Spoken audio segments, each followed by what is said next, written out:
everybody, to Inside Boxing Weekly on the Grueling Truth Sports Network, brought to you by MyBookie.ag, Power Plus Mouthguards, Replenishing Care Technologies, and Gridiron Mo.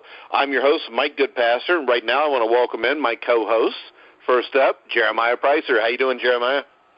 I'm doing very, very well. Always happy to be here. Let's talk some boxing, guys. And, of course, my other co-host, as always, the lawyer, John Einreinhofer. How you doing, John? Ready to rumble tonight, Mike. Ready to rumble. Are you allowed to say that? Can't you get in trouble in Mills Lane or something? I guess Buffer's going to sue him. Michael Buffer I think he can give me a break on that one tonight. Oh, why did I say Mills Lane for? All right. Fine. All right, we're going to start off. Actually, we've got 2 weeks of solid boxing coming up, especially next week. You got Triple G and Canelo, but this week I think I'm just as excited for with the HBO triple header. But we're going to start off with a young guy that I think's got a huge future in boxing, David Benavidez, who will fight Ronald Gabriel. I guess that's how you say his last name. But does Gabriel have any shot at all here, Jeremiah? Does he have any shot? Well, I mean, if there's one thing that I've learned from watching boxing for many, many years, it's he's got a shot. I mean, but from what I've seen, I actually like Gabriel coming up. I thought he was one of the better Mayweather prospects, but then he got upset early on and proved me wrong. But I don't know what the guy has done to get this opportunity. I'm not really impressed with him that much. Benavidez, however, I am. I mean, Benavidez seems to have a lot of tools at his disposal. He hits well. He's got good hand speed, throws in combination. I expect a mid-round stoppage here. Benavidez, to me, just looks too good. Oh, let's face it, Benavidez hadn't done enough yet to get a title fight, Jeremiah. Well, he's done more than Gabriel. And well, yeah, what title? But we've done just a little bit less than Gabriel. Just a little bit. What's Gabriel done? Just a little bit. Yeah. Well, I don't know. John ran 15 miles yesterday, John? So you've done just as much as Gabriel. Do you think he's got a shot here? I did run 15 miles on Saturday. I can say that, and hopefully. I was disappointed in the hour and 58 minutes though, because I see them Kenyans run 26 miles in 2 hours now. And that race I ran, the Kenyans had run at one time when there was prize money, but they cut the prize money and they don't run that anymore. So well, maybe we need to give up the lawyer and just train for the Olympics. I like to train, so it's fun. But at least I like to do a lot of things, so at least I get to do a lot. But anyway, Gabriel, he needs to be doing his road work going into this one because he's not really ready. He's the older fighter. He's 31 years old. Benavidez is 20, but he's not ready for Benavidez, and I think this will be a quick stoppage. It seemed Anthony Durrell didn't want the fight. Him and Benavidez are both with PBC, so you would think it could have came off, and it seemed like Durrell didn't want this one, and so this is what we're left with. It's all to me about Benavidez. When are they going to move? When are they going to have him fight in the full-fledged light heavyweight division? He's already had light heavyweight fights on his way up. And I think he weighed well over 200 pounds as a teenager. So I think, light heavyweight, arguably the best division in boxing, he'd be a great addition to be in that. The 168-pound thing doesn't excite me too much. This fight doesn't excite me very much. And I think Benavidez, like I've said before, these fights are just kind of the training wheels for him. They're having that 168 till they feel like he's ready to take on some of the better light heavyweight guys. But I think he's ready for that already, at least to fight some of the light heavyweights, not the top of the division, but maybe some of the guys on the fringe of the top 10, which is tough enough in that division. So I just really don't need to see what we've got here. But we're going to get it Friday night, and I think it'll be a fight that doesn't go long. All right, so we'll go to Saturday night's HBO triple header, which I think is a great card. I think we have 3 good fights. We got Inoue making his American debut. He's 13-0, 11 knockouts, big puncher against Nieves, who is 17-1-2. I don't see much shot for Nieves here either, John. I mean, he lost to Potapov. I don't see where he's going to be able to do anything of Inoue. And people need to look into these things a little more. I mean, he's got a he's got a loss and a draw in his last 3 fights. This is about, in a way, making an American debut. This is not about being a competitive fight. People see 3 fights on the same card, and they start hearing about some of these guys that are, touted pound for pound like Gonzalez and Inoue, and they get a little bit overly excited. I mean, this Inoue-Nieves fight is basically a mismatch unless Inoue is not for real. And then he would be a flop on American soil, and he would go back to fighting in Japan, and we wouldn't hear much from him again. So, you got to assume that this is a showcase fight for him, not meant to be a competitive fight. And really, I, like other American fans that follow boxing closely, just want to get a look at this guy in the States and see what he's got to really see how he passes the eye test here and see if we want to see him in more big fights here or not. I've seen him on YouTube. I think he's for real. What do you think, Jeremiah? Well, I mean, I think he looks for real. I mean, but the problem is with Inoue is that he looks good, and I know a lot of hardcore boxing fans like what they see out of him. I do too. I mean, I think he's a precise aggressor. I mean, he's got good hand speed. He's not super fast, but he's got damn good power. He goes to the body really well, which is one thing that I can always appreciate. And a lot of us are touting, well, not me personally, but a lot of people are touting, what he's been able to accomplish, in the matter of 13 fights. And I give him credit where credit is due. The problem is he beats. So his biggest win, I think, bar none, to me, was against Omar Narvaez. And Narvaez was a good fighter, wily veteran, southpaw, somebody who's been around the sport for a long time, and he just kicked his ass, right? But after that, I mean, he's faced guys like Warlito Perinas, David Carmona, who's a good but not, top-tier type guy. That's been my issue with Inoue this whole time, is that the Narvaez fight showed us that, potentially this kid's for real, but he's not taking on the stiff competition that a lot of us would like us, a lot of us would like to see. And this is kind of a continuation of that. If Nieves or however you say his name, if he's losing to the who's he, the Russian or the Ukrainian, Potapiev or however you say his damn last name, he's way in over his head here. I just want to see Inoue against the best of the best. I hope he doesn't make a jump up too soon, because Gonzalez, Cuadras, Rungvisai, etc., Estrada, he's really got to take these guys on, and I'm hoping, this is a showcase fight. I guess I can deal with it, but he's gonna whip Nieves here. All right, that brings us to a fight that I think maybe, the last 2 fights are both great matchups, I think. We got Estrada against Cuadras. Cuadras lost, of course, a unanimous decision to Chocolatito, beat the aforementioned David Carmona. Who do you like here, Jeremiah, Estrada or Cuadras? I like Estrada. I'm a fan of Estrada. I actually think Estrada is probably the second best Mexican fighter in the world. A lot of people have been following the lower weight divisions. I tried my best.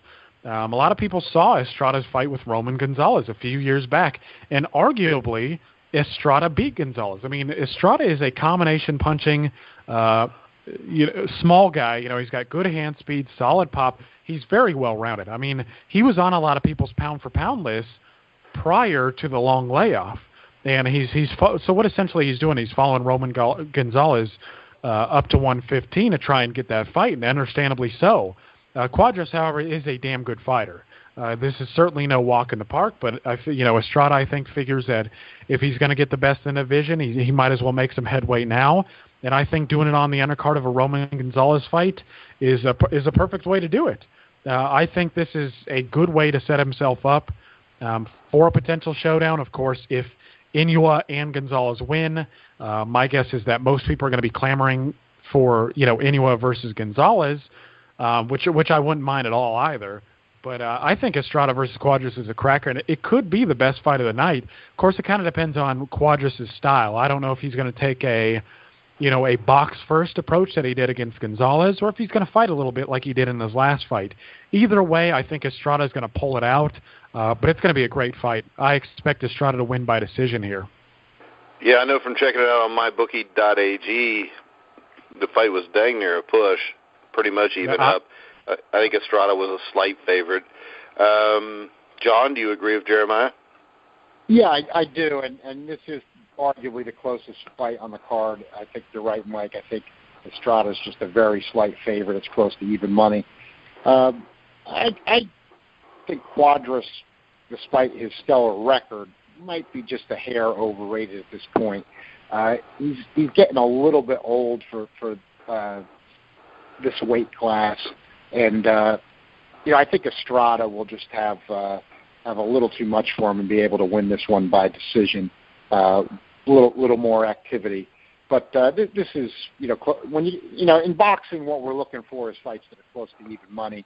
We talk about that all the time. We don't get enough of those. They're out there to be made, but they're not made. So, again, as I always say, it's important to look at the odds, even if you've never gambled in your life, when you're evaluating these things. And if you want to see what you're really getting for your money, I think fans should check out the odds. Like a fight like this, and people are touting this card, well, this lives up to the expectations in terms of it's an even money fight going in, and that's when you're really getting your money's worth on paper from the promoters going into a fight. So, hopefully this fight will live up to expectations, but I'm going to give Estrada the edge here. All right, then we got the rematch, Roman Gonzalez, Chocolatito against Rungvisai. John, what can Chocolatito do to improve off the first fight where Rungvisai beat him? All he's got to do is not hit the canvas, because I think he did enough in the second half of the fight to pull out the decision, even though he didn't get it. When I rewatched the fight, though, I do think Rungvisai was a little more effective down the stretch than I thought when I watched it live, but I still thought Gonzalez did enough to win the fight. But I don't think what's really being discussed quite enough. It's being discussed by some people, but I love what Gonzalez has done in his career.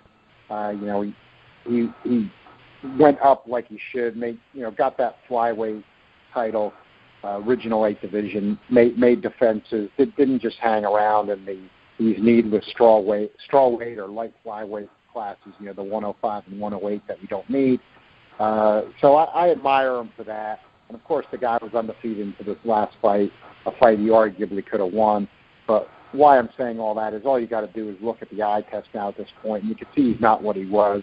Even when he came on down the stretch in the first fight with Rungvisai, you could see he was just really pushing his punches. He had to work real hard. And to his credit, he showed a lot of heart.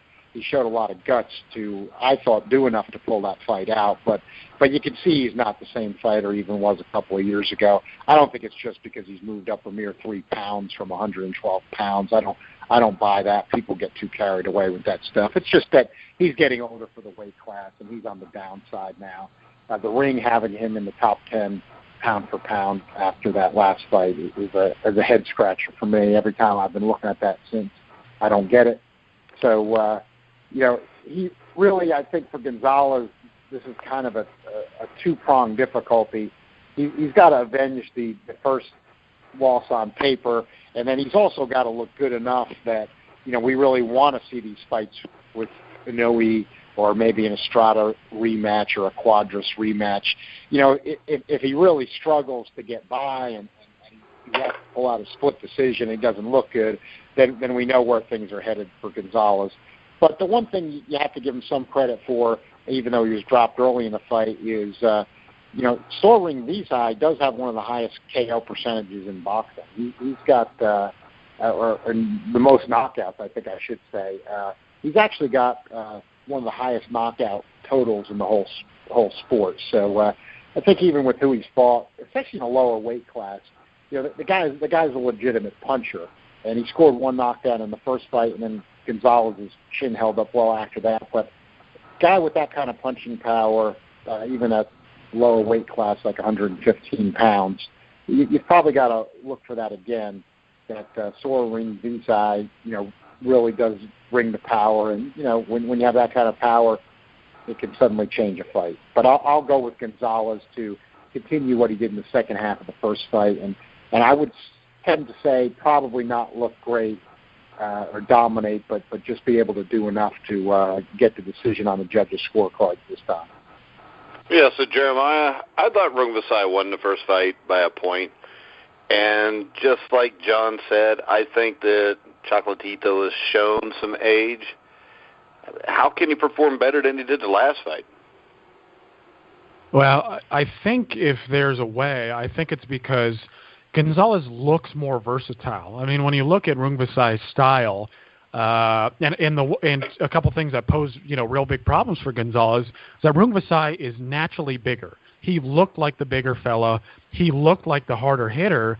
I think, however, Gonzalez has more tools at his disposal. Rungvisai really, he looks as if he can fight one way. You know what I mean? He doesn't know anything outside of that.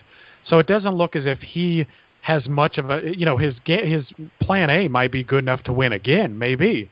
But I think Gonzalez just has a little more to, he just has a little more nuance to his style, and he can box a bit if he has to. I'm not saying he's not going to get on his toes, be nimble, and, jab Rungvisai's head off. That's not going to happen. But Gonzalez just looks as if he can, maybe he can get the timing down a bit better, kind of like he did in the second half of the fight. Get his timing down a bit better. He'll land more shots, and then maybe he'll be more defensively responsible and get out. You know what I mean? Maybe he'll just pick his shots, move out, use lateral movement or angles to reduce the counter punches that might be coming back. I still think this is a tough fight, even though I think the odds makers favor Gonzalez here, and I think rightfully so. They favor him almost by as much as Mayweather was favored over McGregor. Wow, that's interesting. That's actually I think pretty when well. I looked on mybookie.ag, it was like plus 325. That's interesting. I mean, maybe they're thinking what a lot of us are thinking, that Gonzalez will adapt a little bit better. He seems to have a higher ring IQ, and he'll come away victorious. I mean, whether he'll come away with a stoppage is not something I predict. I mean, if there's one thing that I noticed in the fight between the two in the first fight, because I'm like you. I mean, I thought Rungvisai edged it, even though a lot of people seem to think Gonzalez. I think we're the only two people that thought that, by the way, outside of the judges. But well, Scott Graveston also had Rungvisai winning. So Scott picked him before the fight. That was Scott. Yeah, that was good. Scott picked him before. Yeah, the fight. Scott was going to say that no matter what. If it went the distance, he was going to win the fight. But it was a great pick by Scott because nobody else was picking that. Nobody even gave Rungvisai a shot before the fight. No, he had a great pick there. We got to give him credit. Yeah. You do. I mean, but it's within reason. Even if he did pick Rungvisai before the fight, it is within reason that he still scored. I mean, I understand you're watching it with a little bias at that point because he is obviously. I mean, he covers Japanese boxing at length, so obviously there's I would say there's a little bias in play, but. Again, I had Rungvisai winning. The one thing that I noticed is that, we're talking about Gonzalez's age and how he doesn't look the same. I agree. But I don't think he's as physically big as guys like Rungvisai. I thought Quadras was physically bigger as well. Gonzalez, his style relies on some physicality. You know what I mean? He's got to muscle you up a little bit, be able to push off, land combinations. I think as he's gone up in weight a little bit, his punches just aren't having the same effect as they used to. Physically, he's not as strong, and so that's why I thought, if they had, fought years back when Gonzalez was closer to his prime, I think Gonzalez has probably taken it a bit clear. But that's one thing that I noticed is Rungvisai. You can tell that he obviously hits damn hard because I've never seen Gonzalez react to somebody's punches like he did Rungvisai's, and I've never seen him react to somebody's natural strength like he did with Rungvisai. Yeah, and I mean, that's my only concern with the fight, because to me, as I said before, that size difference, I mean, there's not really a whole lot he can do to make up for that, and especially the age problem he has. He's getting up there in age.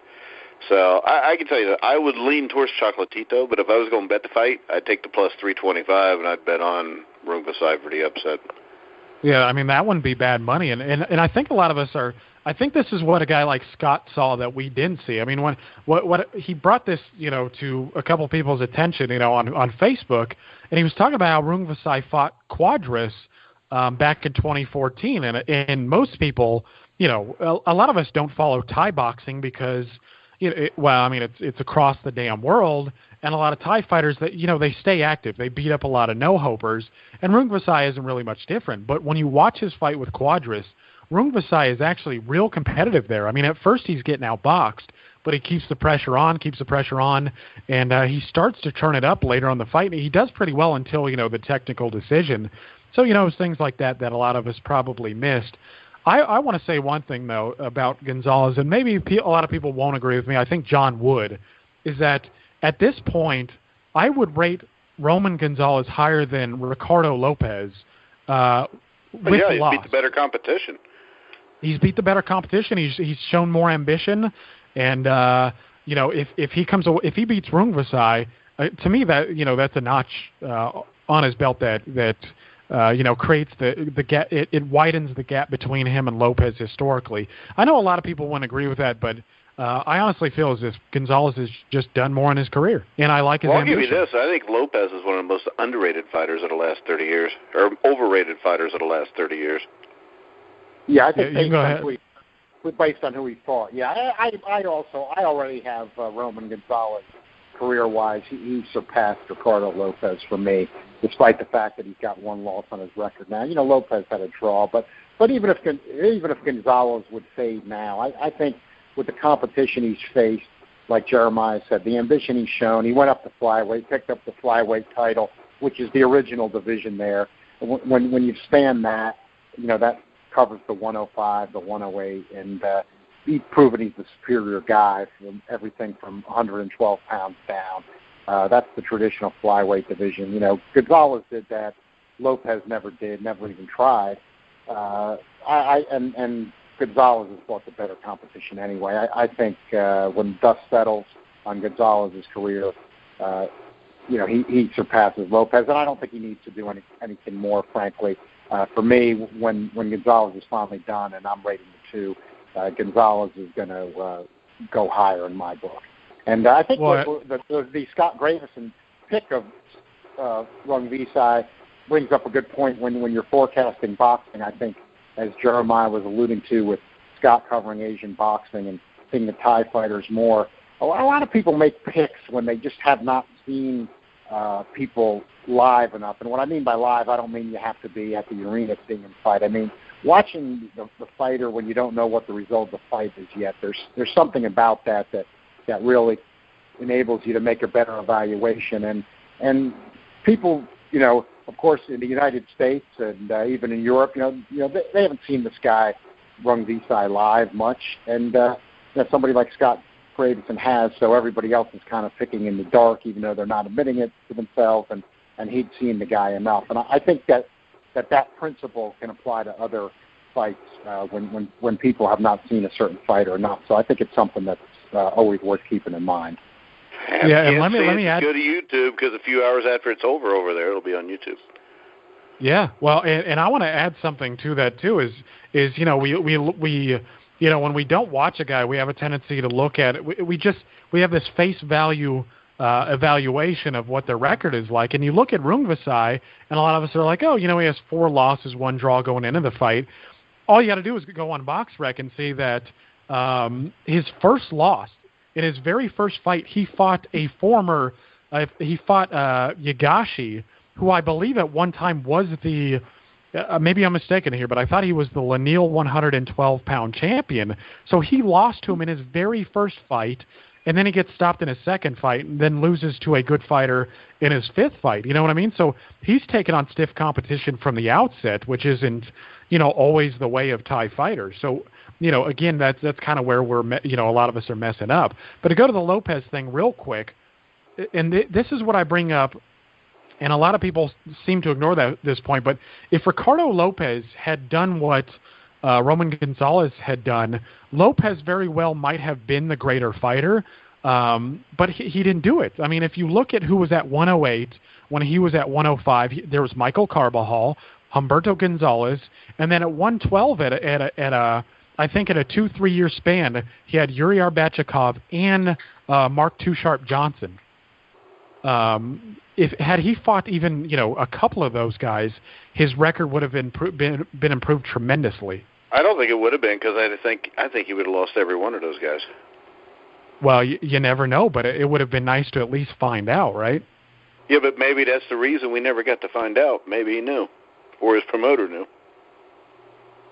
I mean, Maybe. Don King's not an idiot. He passed the eye test, but that's when Don King was starting to, you know, I think he did it with some of the fights he picked for Chavez too. Really, at the time, you know, he had found a niche there with regular pay-per-view cards where he was showing Chavez, he was showing Lopez, and he wasn't looking for those guys to pick up a loss at that point. No, he was playing it safe.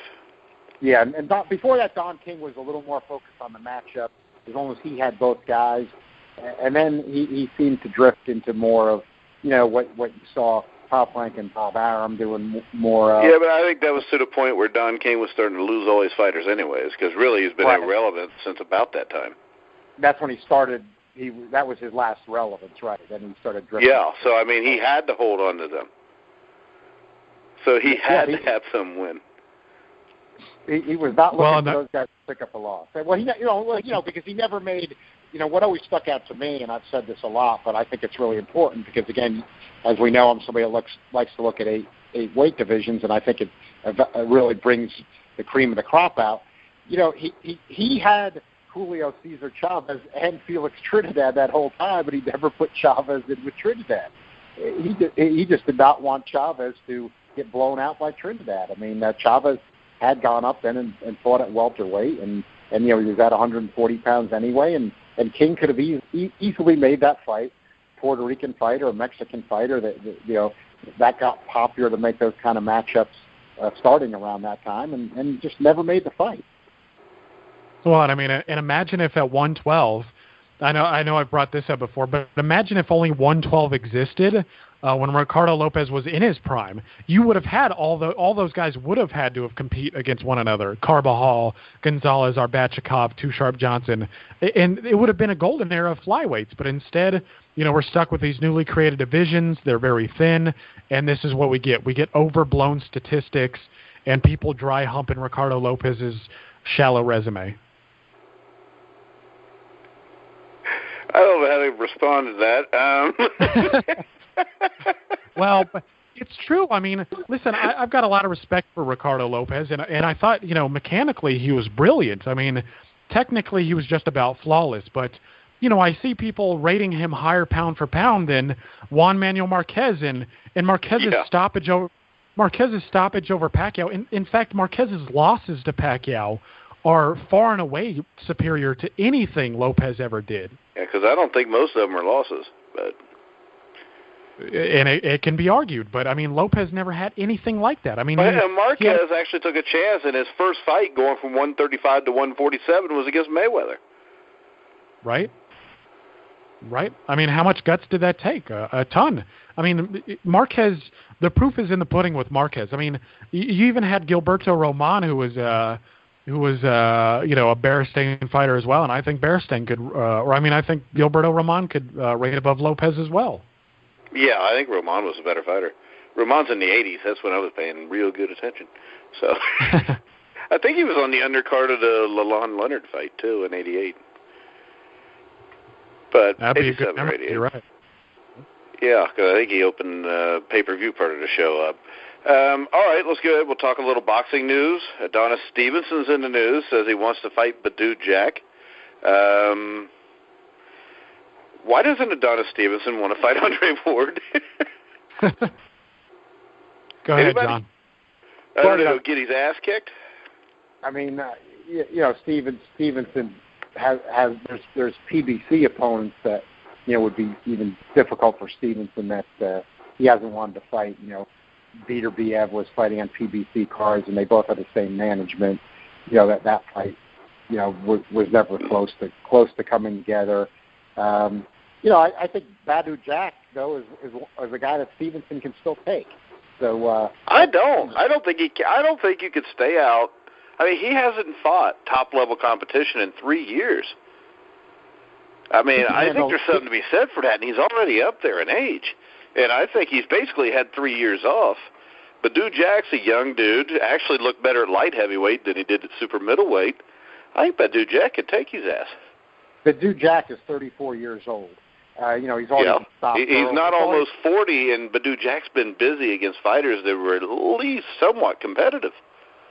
Yeah, but but his chin is suspect, and Stevenson still got that hammer in the. He's still got that hammer in the left hand. I don't know. There's just something about a guy that calls himself the light heavyweight champion of the world that will not call out Andre Ward and Sergey Kovalev, which tells me maybe he doesn't have the greatest confidence in the world in himself either. No, it's obvious he doesn't by who he's fought. I agree. So that's why I would doubt him against anybody that was halfway decent right now.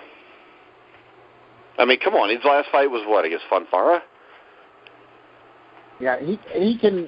I think he can. I think Badou Jack is one of the guys he's still got a shot to handle. Now, I think he's got a shot to, but I think Badou Jack could beat him. But he's gonna. Stevenson's gonna lose it one of these days, even against one of these other guys. I think he can still take Alvarez. I think he can still take Badou Jack. I think everybody else in that murderer's row of 175 pounds takes him. But I think those are two guys he can target that are on the verge of the top 10 or in the top 10 that he's got a shot against. The rest of the guys he better keep staying away from like he has. Well, I think my thing with him is I just don't understand somebody that doesn't want to test himself against the best to see if he's the best. Well, and this is from, this is for a guy who, inherited the Lanil light heavyweight crown. I mean, this is exactly why, even champions need to be stripped from time to time. I mean, it sucks because most of us would rather see a guy get stripped in the ring, let him lose it. But if you're going to do this, it's just nonsensical. It doesn't look good. These are not the type of characters that we need. I mean, after stopping Fonfara as quickly as he did, he should have been back in the ring in 3 damn months. I mean, for me, there's no reason for him to take this long. And he should have been screaming for Ward or Kovalev. Should have been. I mean, him versus Ward, is a must for a lot of us. I mean, but at this point, I think him against Kovalev. I would take him versus just Badou Jack. I would take him against Marcus Brown because I think Marcus Brown would knock his ass out. Anybody in the top 10, I think, is viable. I mean, like John said, Alvarez is not that appealing to me. But Brown, Gvozdyk, Beterbiev, there are way better options out there. Even Joe Smith. I mean, there are way better options out there than guys like Fonfara. It's just utterly disappointing that he's just coasting along, riding the tidal wave, and he's content with it. It's just unfortunate. And again, this is why we need to strip guys. Yeah, let's face it, Badou Jack's like Michael Spinks compared to Fonfara. He is. Stevenson is the first. I always believed in the Matt Fleischer credo that you've got to lose the lineal title in the ring, but Stevenson's the first guy in all these decades that's convinced me, as Jeremiah said, that there has to be a limit, and he's the first guy I've considered stripped of the lineal belt who is still active. He just hasn't done enough over years, and you can't let it go on forever. It's really a shame though, because to me that's the type of thing the sport can't afford. We want titles decided in the ring. We don't want to be like the Alphabets, but Stevenson just simply took it too far. Yeah, we should have saw Stevenson and Kovalev 3 or 4 years ago. Yeah. Plus, I think it was underrated that I thought Stevenson's lineal claim was very weak anyway, because Andre Ward had knocked out Chad Dawson at under 175 pounds in a title-length fight. They just had decided that the light heavyweight title wasn't going to be on the line, but that was basically didn't matter because they were fighting under 175 pounds, and they decided the 168-pound title was on the line. So you could say, oh, well, Dawson had to cut weight. But that's happened before, even in the golden days, that you would have a bout, under the, as long as it's under the weight limit. So, Stevenson then knocked out Dawson after Ward already did. It was just a weak lineal title claim to begin with, and then to have a weak claim and then to abuse it like this, in other words, not, as you were alluding to, Mike, not really showing, hey, I'm the best, I really am the champ, instead fighting no one, for 3 years, it just went too far. Andre Ward's the champ now, and I think... Yeah, I don't think I've ever even heard Stevenson utter the words Andre Ward, has he? Not very often. I don't know. I don't know. I've never heard him say it after one of his crap title defenses. He doesn't even say Andre Ward. How can you not?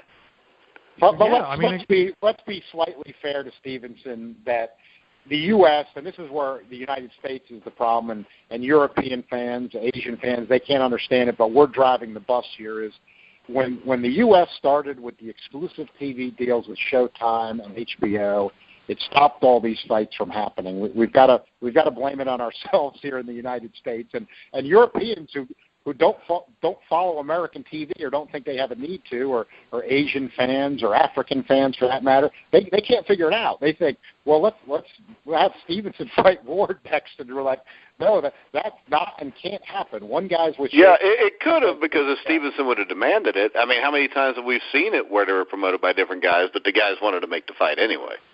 Right, we've seen it just very few times over the last little over 10 years. We can't say never, right? We've got Pacquiao Mayweather, Lewis Tyson.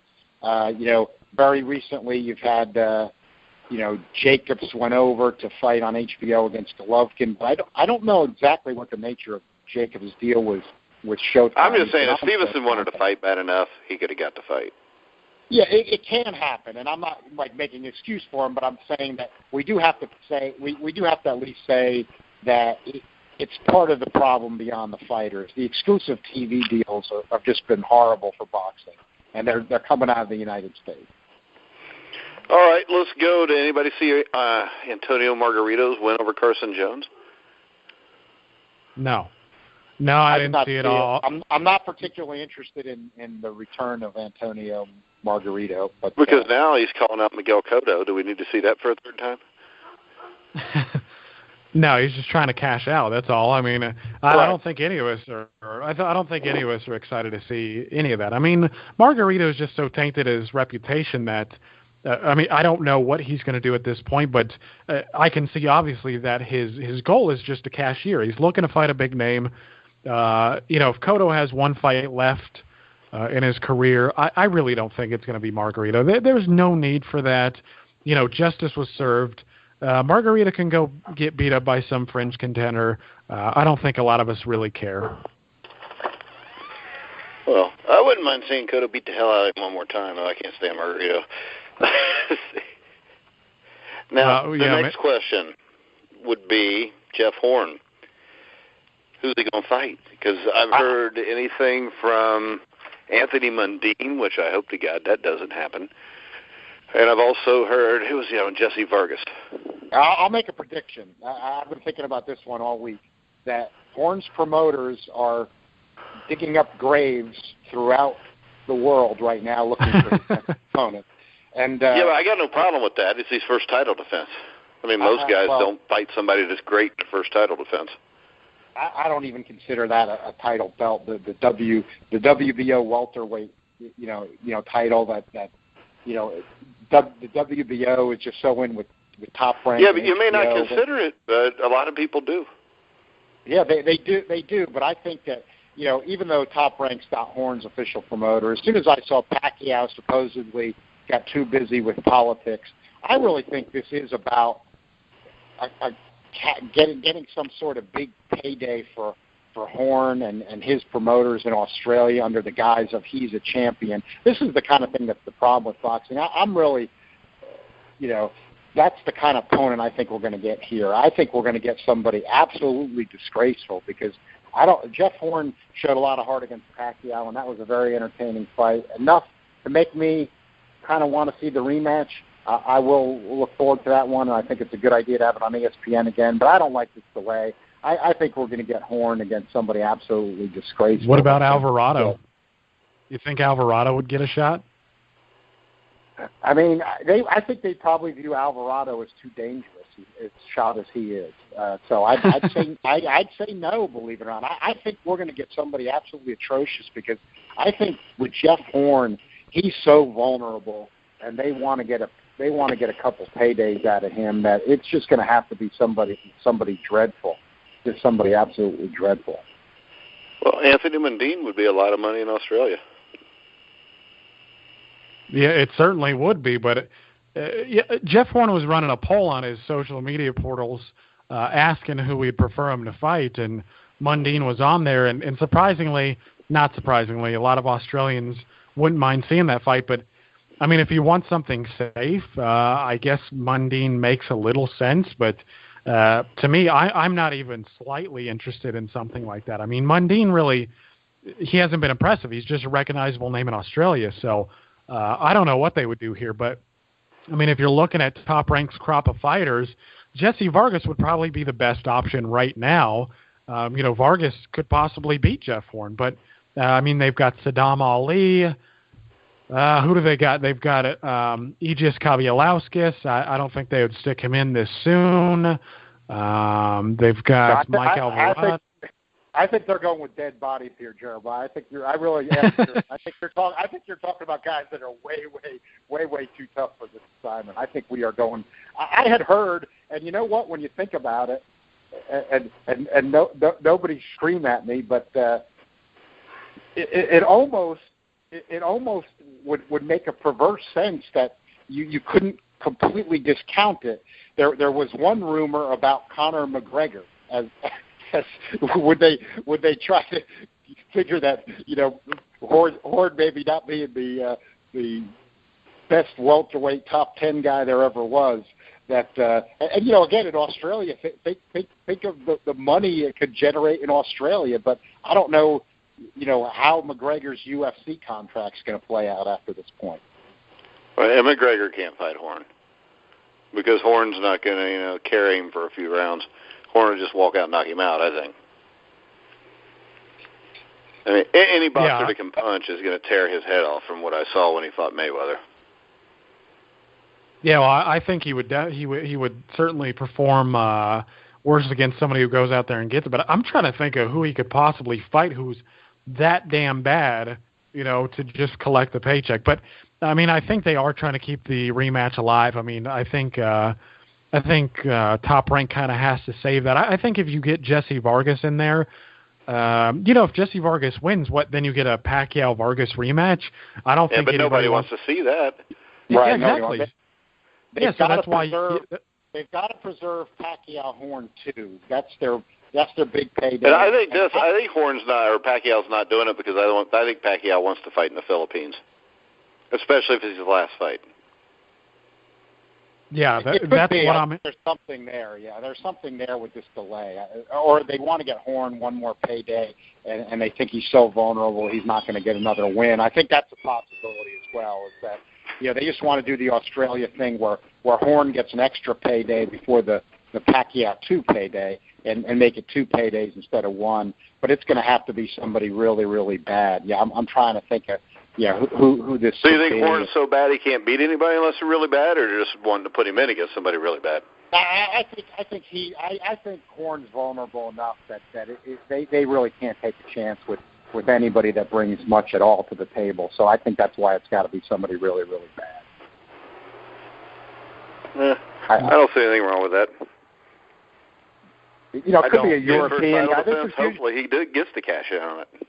This would usually be where maybe you get the European guy none of us have heard of that pops up. Yeah, Lorenzo Zanon. Yeah, right. The modern. Is he still around? We see we get 80 pounds off of him. Yeah.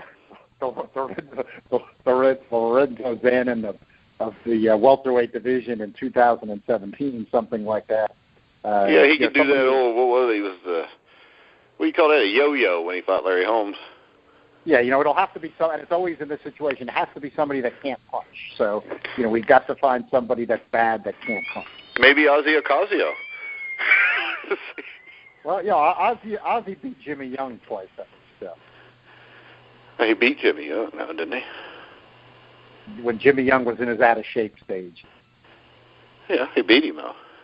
Yeah, beat him twice. Yeah, doesn't matter if he's out of shape or not. That's on Jimmy Young. No, it was.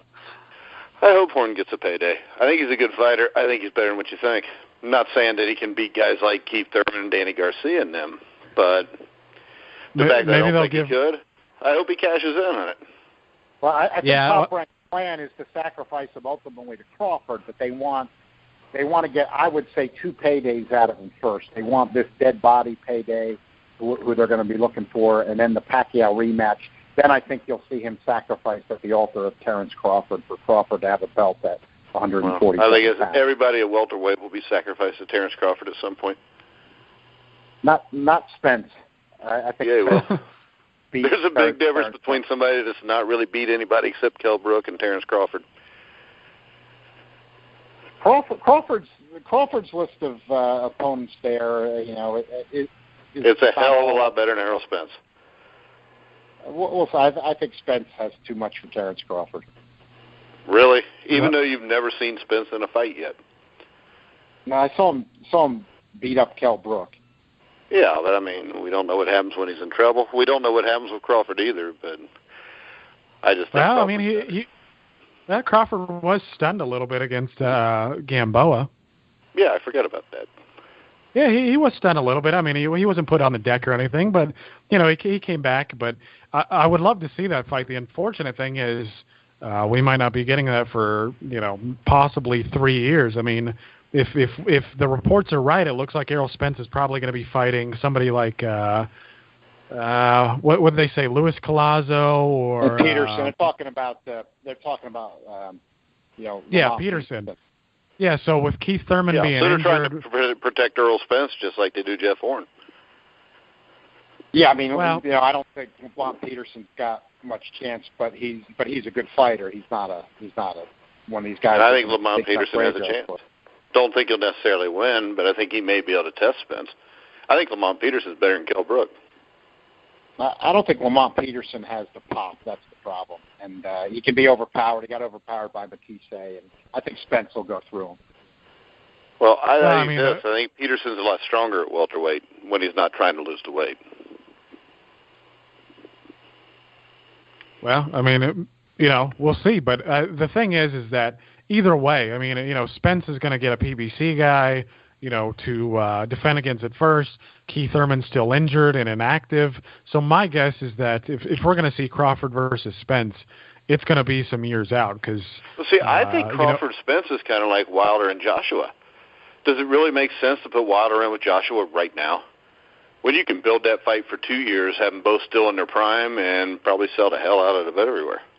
Well, I don't think they need to. I mean, the thing about Spence and Crawford is that, in my opinion, there are slightly more pressing needs at 147 before Spence, thinks about fighting a guy like Crawford. I think what they'll probably do is that they'll, Thurman might get maybe he'll fight Sean Porter in a rematch when he's healthy. I don't know, but I think that ultimately we're going to get Spence Thurman, and that will crown a new welterweight champion, and then, we can worry about the Crawford-Spence fight or Crawford-Thurman if Thurman comes out victorious. I think, that they've just got to go through the PBC avenue first, and then we'll have to do that, but, the time frame. The fights need to be built to the common sports fan. Yeah, well, because I think Joshua Wilder could be built into something huge.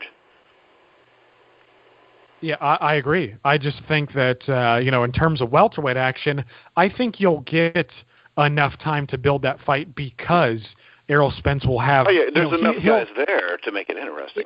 Exactly. I mean, if Errol Spence, walks through Lamont Peterson, let's say he takes another defense, a good defense early next year, and then he fights Keith Thurman later on in the year, I think after that you've got a real big market because Crawford is hinting that he's coming to 147.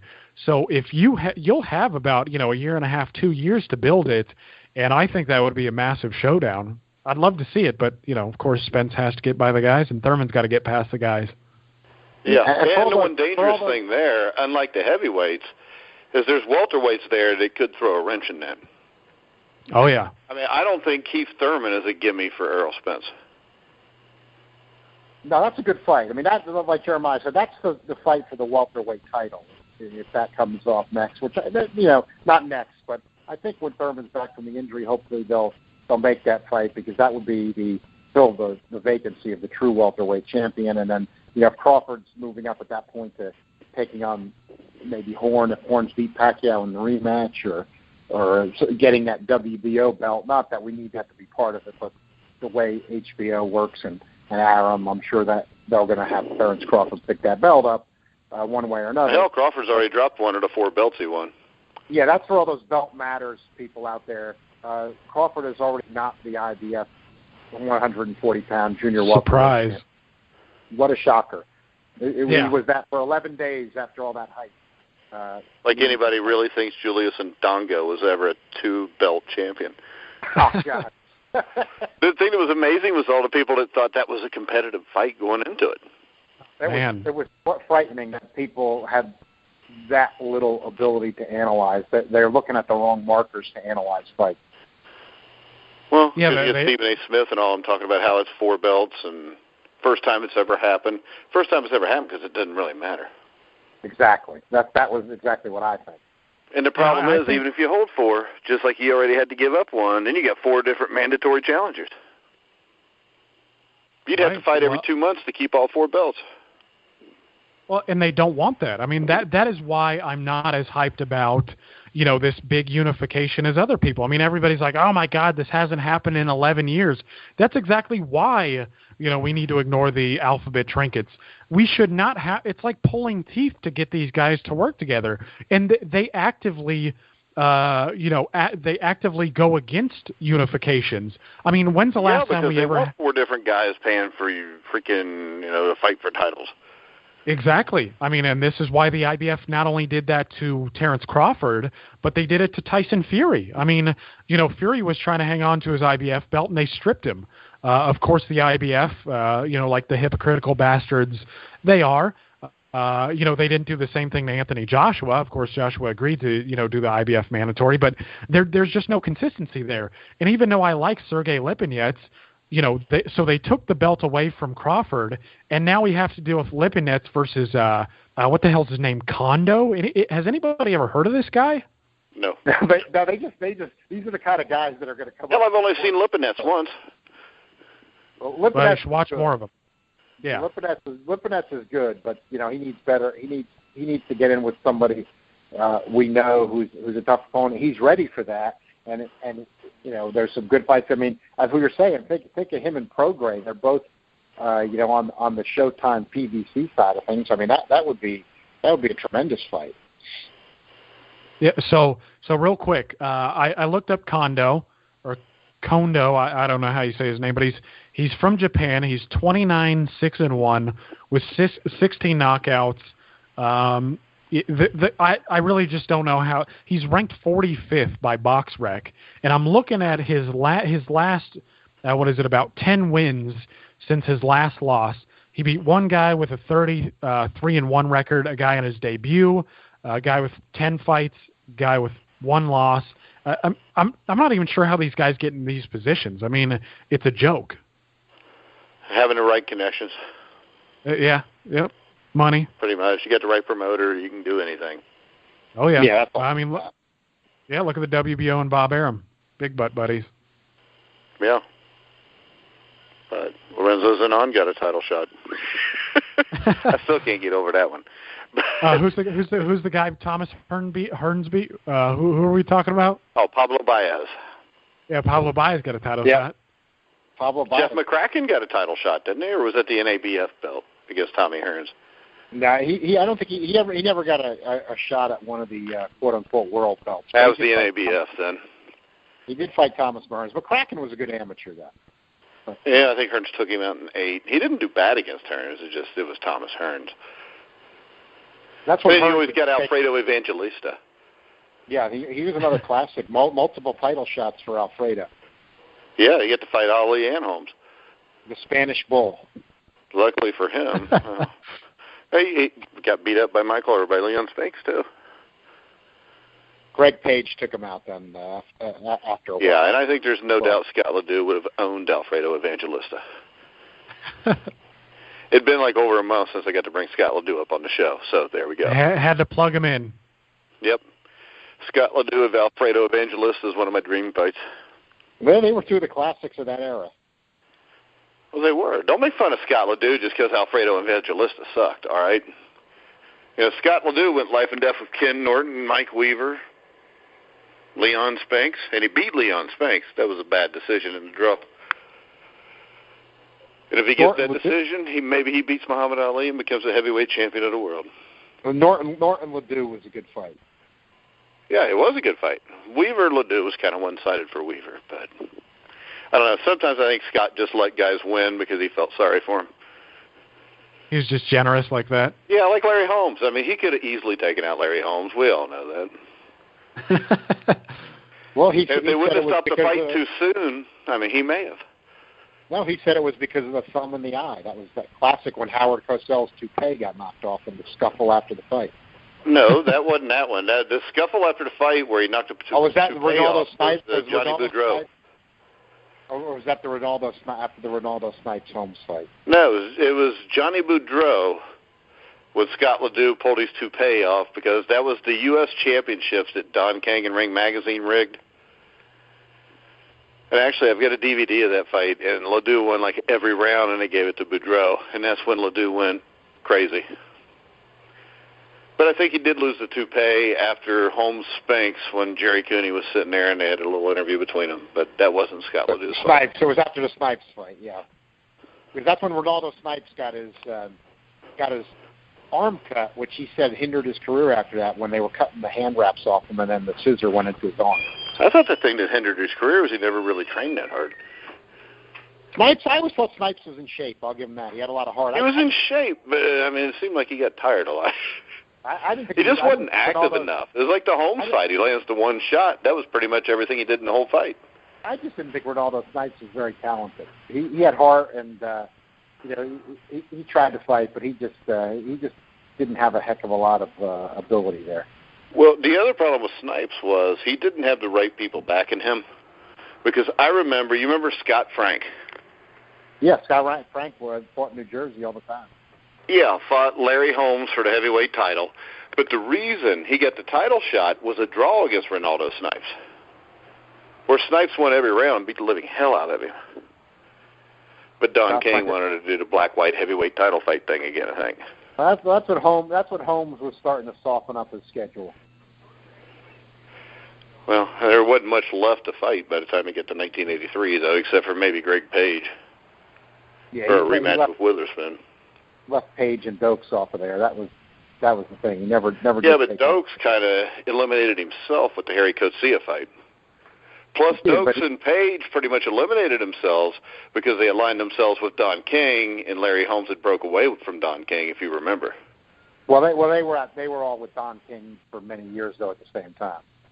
Yeah, but then Holmes broke away. Holmes broke away like 82 though. I mean, there was no call for Holmes to fight those guys in 1980 or 81. Now Holmes was still with King. He fought Witherspoon in '83. He was still with King. Yeah, I think that was his last fight with him, wasn't it? Let's see. Fought Cobb. Let's see. Who did he fought in the fall? I'm trying to think who. No, he fought Cobb. So I think he was still with King. He broke away from King because that's how he became the IBF champion, if you remember. Yeah, he fought Cobb in '82. Then he fought. I'm trying to think of who Larry Holmes fought in the fall of '83. The fall of '83 was Scott Frank and Marvis Frazier, wasn't it? And Tex Cobb. Because he was fighting every 2 or 3 months because he got to fight all them bums. Cobb was '82. Cobb was in November '82. Okay, so it was Frazier and Cobb then, I think. And then in '84 he fought Carl the Truth Williams. Well, he got Lucien Rodriguez in there. That might have been even his fall of '83. I thought that was in the summer of '83, though. Because I don't forget my bad white heavyweights fighting for titles. Jeremiah can back me up on that. Yeah. Now because they fought that in like Scranton, Pennsylvania. Yeah, I was in Scranton. And that was a horrid fight also. He was from the Lorenzo Zanin School of Heavyweight. At least he went 12 rounds and didn't get knocked down. That's because Larry didn't really care if he knocked him down or not, I don't think. Didn't he get dropped? I don't think he did. I don't think Larry really threw enough punches to drop him. They just kind of walked around and looked at each other for 12 rounds, and then they raised Larry's hand. But I think the Page and the Dokes thing, once Holmes left there, that was pretty much done. But the thing is this, I mean, Dokes kind of took himself out of that in October of '83 when he gets knocked out by Harry Coetzee. Then Coetzee takes himself out by losing to Page, then Page loses to Tubbs. So, I mean, the thing that Holmes ducked those guys weren't good enough for Larry Holmes to duck. I think it was more of a Don King thing. No, I think Holmes didn't want to fight Page and Dokes when he was getting a little bit older. He said himself in the boxing publications that he didn't feel like it was worth him fight Greg Page at that point. Now, yeah, it wasn't because Greg Page wasn't very good. Well, I don't think that they would have; those guys would have ultimately beaten Larry Holmes even at that point. But yeah, he was too smart for him. But it was fights that Holmes didn't want to take the risk on at that point in his career. I think once you get to after Jerry Cooney, if you look at Tim Witherspoon, wasn't a risk at the time he took it. Right, he didn't think not till after you saw the fight. So I think that's why Holmes, from the Cooney fight till when he lost to Michael Spanks, was nowhere near the fighter he was. I think he was done after Cooney. I think he basically took about 10 years off before he came back in the early 90s. Yeah, well, Cooney was probably, Cooney was always the high water mark for me, Larry Holmes, and he did start taking easier opponents after that.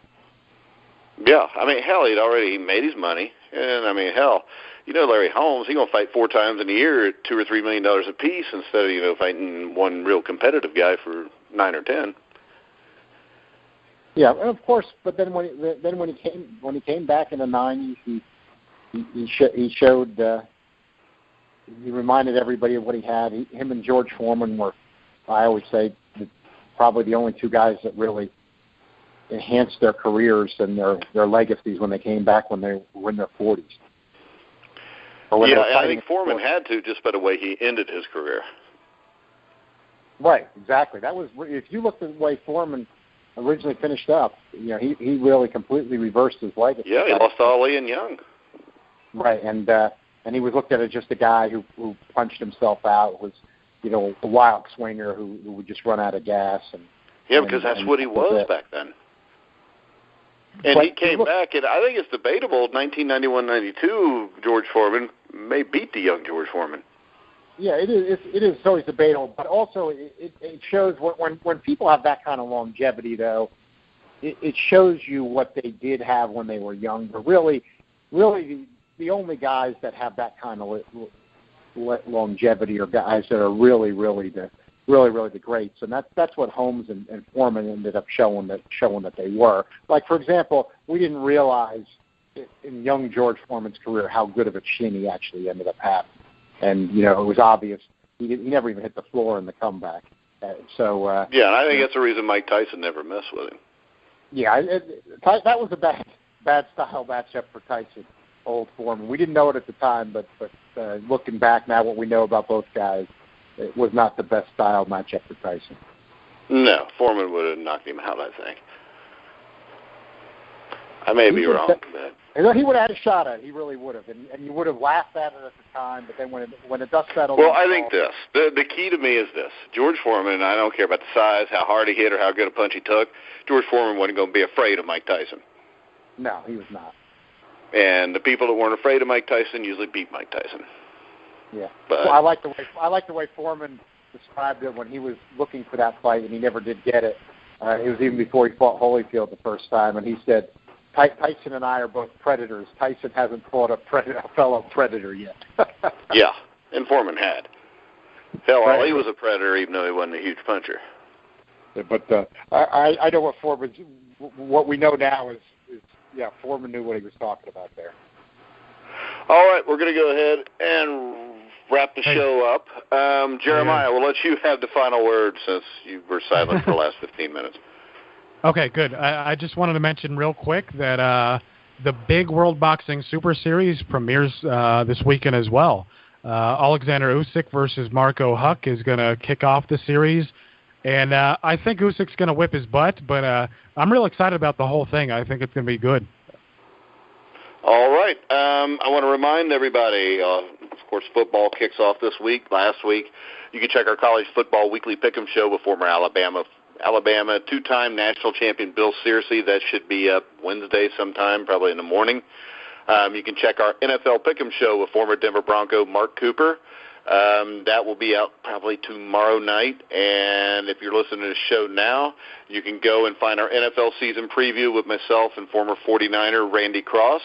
Also check out all of our boxing articles, football, baseball, basketball, even hockey at thegruelingtruth.net. You can catch all of our shows on iHeartRadio, iTunes, Spreaker, Stitcher, anywhere you find sports podcasts, you'll find The Grilling Truth. So for Jeremiah Preisser, John Einreinhofer, I'm Mike Goodpaster. You've been listening to The Grilling Truth, where the legends speak.